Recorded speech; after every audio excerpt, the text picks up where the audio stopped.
But they were opposed to these surveys and they staged a coup, and this is a step backward. This reminds us that the danger of a coup is latent. The danger is latent permanently. Wherever there's an army, there can be an interruption of the constitutional regime and a return to barbarism.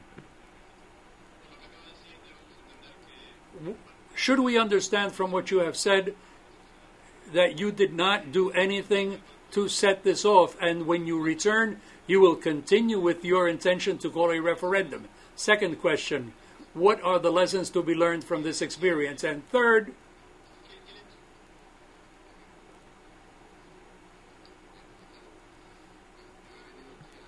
I have come here to the GA, and I thank the invitations I receive every year, to make an accusation, to denounce this injustice.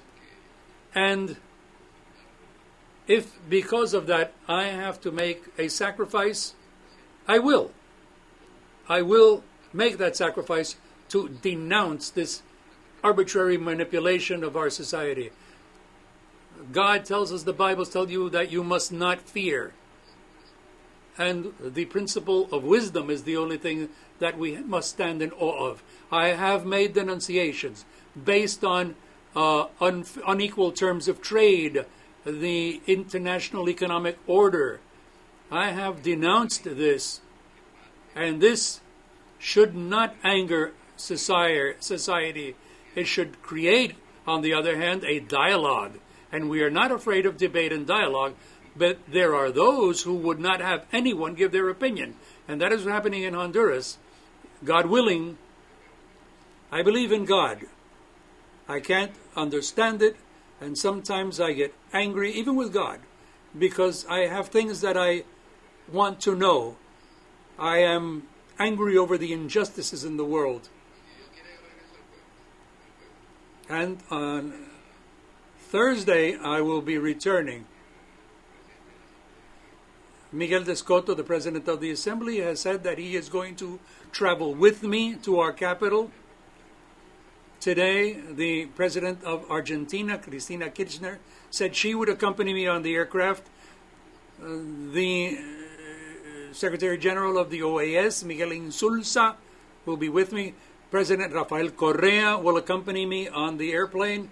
So this is the struggle of all of us, a struggle for the respect for others' rights, which is peace.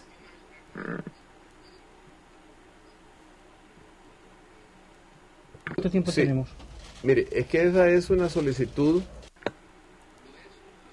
This is not a request for a single purpose. What we want to have a process of permanent participation by society, so that the politicians will not be the masters of society. The people have to be watchful of them. You can have ongoing consultations and plebiscites. We want a process of civic participation. This is what we're trying to install. I am never going to give up my principles. I have 5 basic principles: the right to life, justice, freedom, the right to dignity, and the right to participate. And I cannot give up those rights. They ask me, are you going to give up insisting on a civic participation? I will not. If someone says something is wrong, we will try to correct it. But this is not a reason to expel a president or stage a coup d'etat. No, perdón, un momento. ¿Cuánto tiempo más tenemos, No, presidente? yo creo que voy a tratar de contestar rápido para... I'm going to answer briefly, but do not repeat the questions. We're going to take 3 more questions.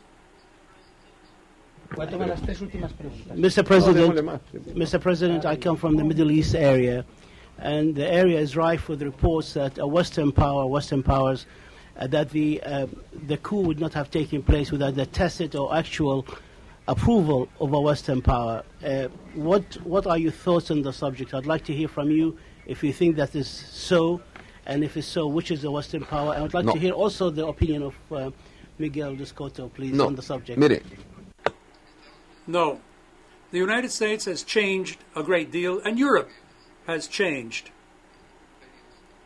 They have been imperial powers, but I have listened to President Obama.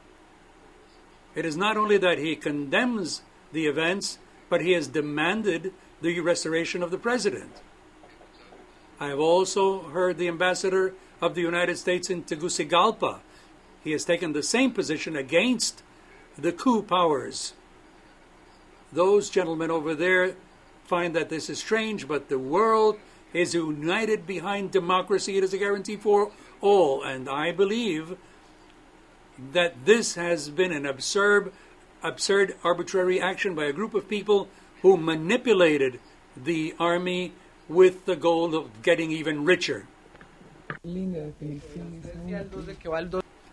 I traveled to Honduras on Thursday, and my people will be there, as the military will be there, part of the people.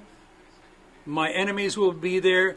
In 3 years in the government, I have not harmed a single person. I have not persecuted a single person, not even the opposition. But I have spoken, and I have mentioned the difficulties. And I do this because I am the president, because the president is the one that has the power to say these things. If the president can't say it, how is a citizen going to say it? I am going to return on Thursday because they expelled me by force, and I'm going to return the same way I always return, as a citizen and as the president.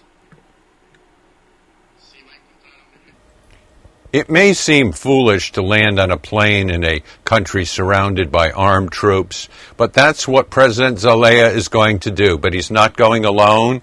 The President of the General Assembly, Da Costa, is going with him. So is President Cristina Fernandez de Kirchner, the popular president of Argentina.